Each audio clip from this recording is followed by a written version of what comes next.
So topic natin kung paano gamitin tong metal primer o red oxide. Yan. Saan to pwedeng gamitin? Okay, at paano ito timplahin? So pag sinabing metal primer, ito yung muna yung ipipintura mo bago mo siya pinturahan ng mga QDA o enamel. O yan, bago mo siya i-finalize.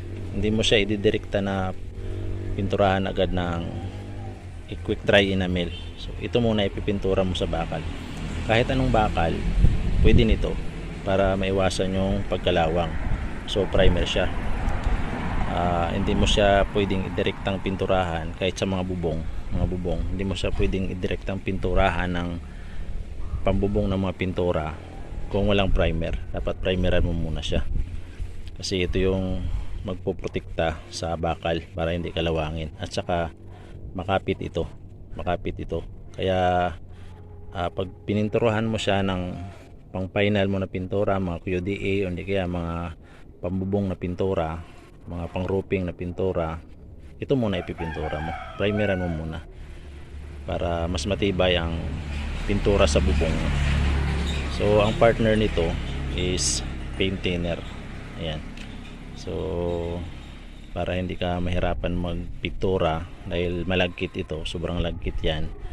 So haluan mo ng konting paint thinner para maglasaw siya ng konti. So tansyahan lang naman yan na hindi sobrang lasaw ng pintura mo kasi tutulo naman yan, hindi rin sobrang langkit. So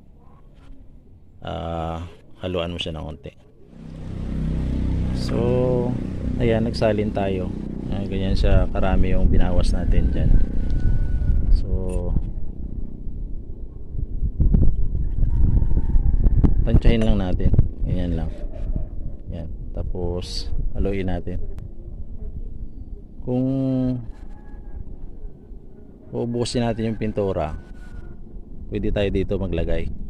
Pero kung konti lang pipinturahan natin, dito tayo maglagay. Kasi kung dito tayo maghalo ng paint thinner, dito tayo haluan natin ng paint thinner, tapos hindi naman natin maubos to, mabilis siyang matuyo.